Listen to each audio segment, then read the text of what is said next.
Hazer, you guys are going into a tough week here. Obviously, backs against the wall, one, and then having two games in 3 days. What's your message to the group right now? One game at a time. Like I say, we still have a little bit of control, and that's what we're going to focus on Friday night. As far as our, what's next in our season here and getting into playoffs, and yeah, like I say, control what we control. Let's make sure our game here on Friday night is our best game of the year, and then we'll kind of sit back, watch as a group on Saturday night to see what's next, and where we are for the Sunday. Anyhow, Hazer, just kind of continuing with that. I mean, you guys are still mathematically alive, right? So is there has to at least be some positivity and some energy within this roster, knowing that there is still a chance going into the final week. Yeah, like I say, we obviously, like I say, for playoffs we need some help. But what, first things first is we again just have to make sure our best game of the year is on Friday night. But yeah, there's some energy there. There's yeah, there is hope in our group here that we're not like I say, we're not just playing the season just to end the season here. Like we legitimately have a chance to play our best, see what happens, and then kind of go from there. So yeah, we had a good practice just based off that last night. Probably one of our best ones of the year, and that's what we're keying on and making sure again that we're dialed in and focused when we show up into Georgia on Friday. Going into this last week, what do you hope this group has learned about each other? Not just what you've taken away from the group, but what do you think the players have learned from each other that hopefully behooves them going into this? That they can trust each other. That, like I say, that if one guy is having a bit of a downer, that we're going to be able to pick you up. And I think, that's what we hope for every game here along the way to learn that and trust it. And like I say, and we say it internally, being a young team doesn't hold justice to us anymore. But being a young team, that's kind of still the growth that you're looking for here at the end of the day. That there is that growth, and we are going to continue to trust each other. And again, when just pick each other up and then yeah, compete. We've seen a little more and more of Rylan Hartley, and a lot of him, which did his job to give you guys a chance in the second half against Toronto. Just kind of a two-parter here. A, what did you think of him, and how impactful was he in that game? And B, is there any chance he's your starting goaltender for one of these last two? As far as B, we'll see.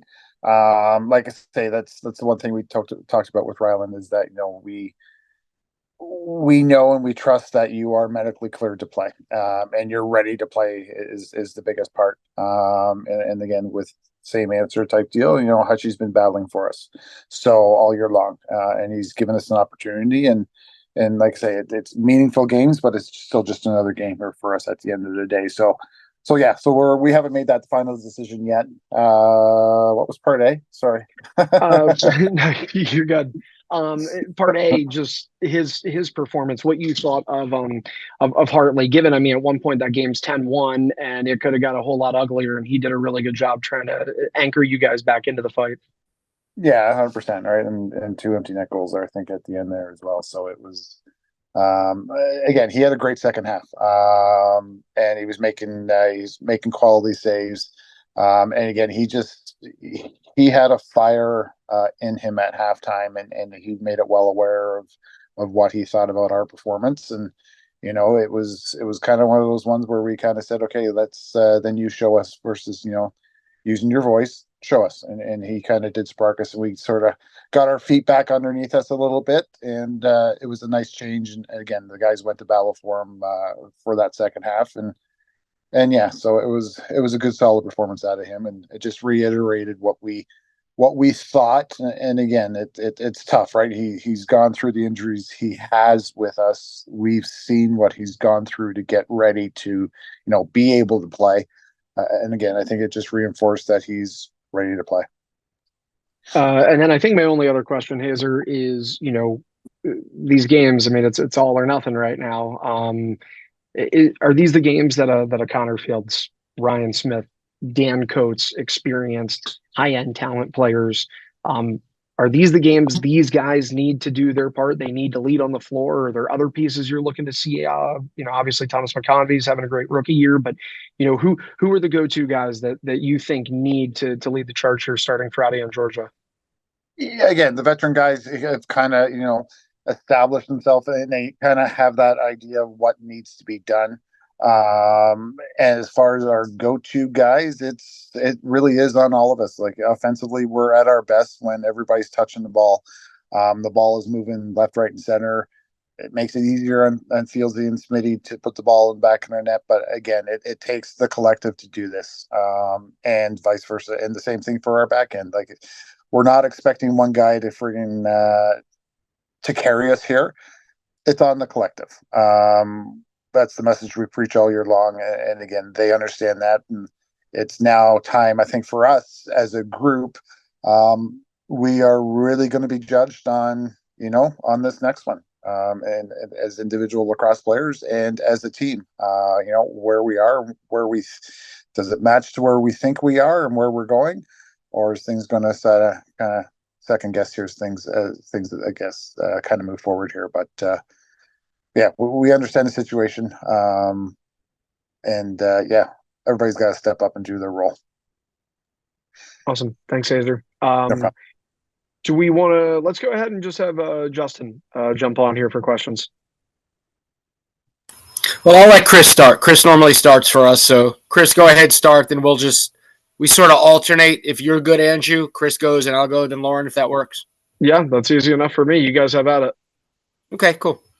I've had a lot of my bullet points touched on. Coach, good to be with you again. How are you? Good, thanks, sir. Chris, yourself? Yes, doing well, sir. Kyle Waters, the acquisition during the offseason. Give me some bits and pieces if you want to walk me through the thought process of the acquisition and then what he has meant for the club.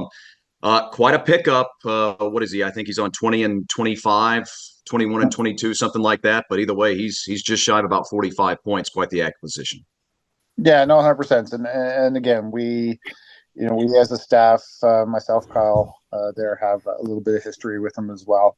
And at the time, it was tough to do because again, Thomas Hogarth, 30-goal scorer for us last year. It was a tough choice to make. But we understand. We kind of knew what the person Kyle is. Which made it a little bit easier. And again, I think he didn't get the opportunity that he has here with us. And he's thriving in that opportunity and in this environment. And sometimes the change doesn't good. And he's doing a lot of heavy lifting for us. He's in there banging, creating space for Smitty and our right side. But at the same time, he's got some real nice hands and a good scoring touch. And he's been a bit of a benefactor, and again, we hope for a bounce back from him. And we're getting it. Coach, the lack of, I'm sure, consistency, I would assume bothers you. You win the first 3 games, you lose 6, you win 3, you've now lost 4. What has been the main reason why that's happening? Is it a lack of offense, a lack of defense, a little bit of both at the wrong time? How can you sum up so far this sort of the way it's gone to this point? Yeah, it's exactly that. We just haven't been able to put all the pieces together here for an entire game because again, early in the season, our offense is carrying us. We're struggling trying to find our way defensively. Now we got our bodies back and our cores back as well on the defensive side, and we're getting better there. And then the offense is has been kind of struggling a little bit. Again, this time of year as well, there's a lot of nicks and bumps and bruises. And again, while that's not an excuse, it is a bit of a reality of where we are. And just again, at the end of the day, we just haven't put it together, and that's on us. And like I say, we're just continuing to build to make sure that next time we step on the floor, Friday, we'll be able to put it together. Coach, is there one guy you can point out that you feel like has experienced the most growth this season? One guy, eh? Or you can do a couple. Yeah. Or a group, or maybe a position group, I think as a group, our offense has taken a good step forward. Again, at the start of the year, we have Stephen Keogh in the mix there, and our young group just kept playing and having fun and putting up production. And again, it just didn't need that experienced guy here. And now, in hindsight, would have helped maybe. But just as far as our group goes, like they've just gotten comfortable with each other. They trust each other. I know I said they got to trust each other this weekend, especially. But there's good growth there. And side note with that, I guess it would be Fieldsy, I think, as well. He's kind of taken himself to a different level individually, but he's seeing and using his teammates a lot more. He's getting a little more comfortable, in our system and what we want to do. And he's seeing the floor a lot better this year than he has last year. And then again, T-Mac himself as the rookie, just gotten better game in, game out, offensively as well. And then the other guy I'll say is Riley Hutchcraft for us. So you got a couple for you. But again, he's been in this league for a few years, never had the opportunity to start and have a little bit of weight on his shoulder for a goalie. And, he's still a young guy as well, but he gave us an opportunity all year long, and he's going to continue to give us an opportunity to put wins on the board. And again, his production and his effort and he's gotten better every game for us as well.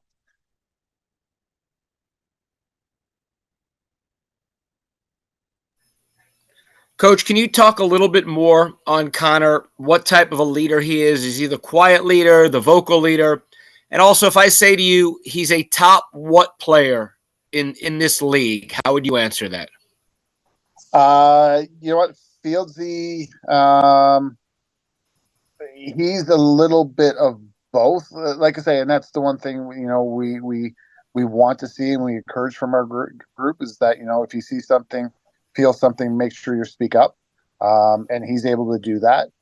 As far as, being that guy, vocal leader of the group, probably not so much. He kind of goes by example a little bit. And again, he puts the work in.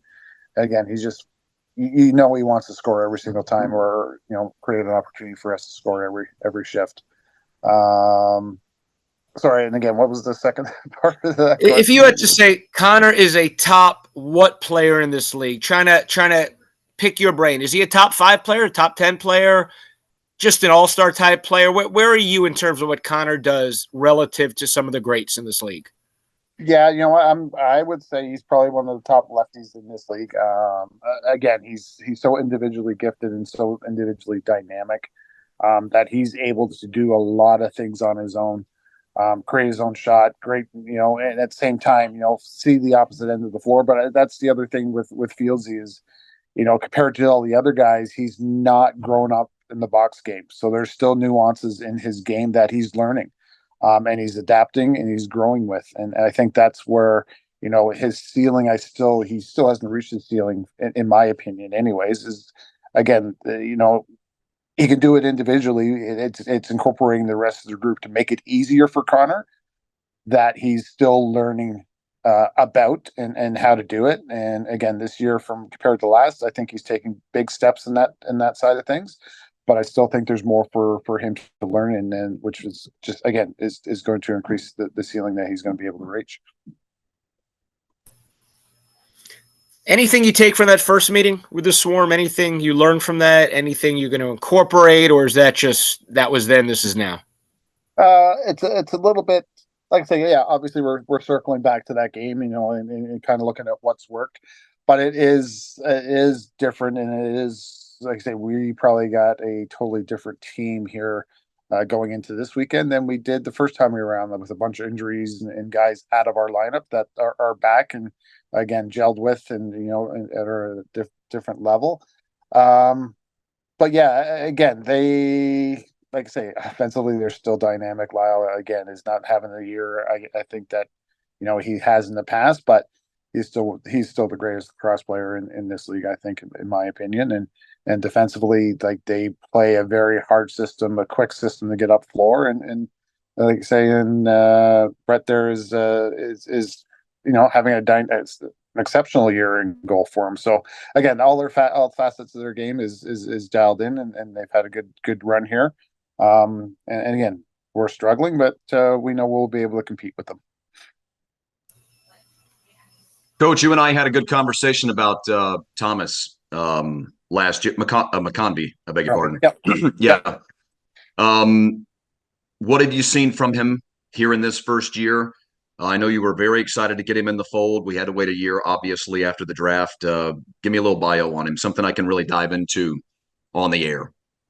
Yeah, you know what? Again, I think just looking at his numbers on a game-to-game basis, so like I say, that they've increased because his confidence increased, his understanding of what this game is. Again, talk about box experience. Again, he grew up playing box, but there's been a stretch where he hasn't played box against men.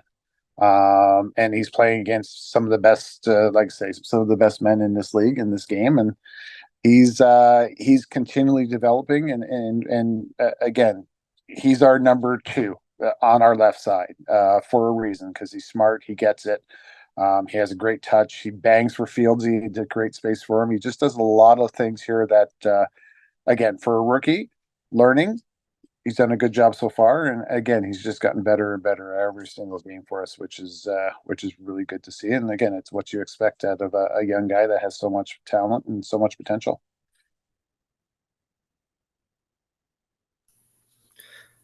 Coach, question about the makeup of the team. I'm just a dumb American, so pardon me for this question if it sounds a little bit naive. According to the roster, 22 of your 26 guys are from Ontario. Are they? Is this a group that they grew up very near each other? Is that unusual for these rosters? I just don't remember seeing so many people from one place. Yeah, no. They've there's been a couple guys that have played together in other instances. A lot of them, yes, have played against each other throughout the years at one level or another. And you know what? It's not that uncommon. For teams that, again, you look at Toronto as well. They're a team in Golden Horseshoe area, Ontario type deal, and yeah, it's one thing that we say it, we're a young team, but that's one thing that we have focused, that this group here, especially this year, is going to learn and grow and develop together, and that's the big thing that we're excited about. Is that we're competing at a high level now, but there's a little bit of growth in their game, and as they mature, they're going to mature together, which we feel again, it allows us to compete today, but it's going to allow us to compete for a while here.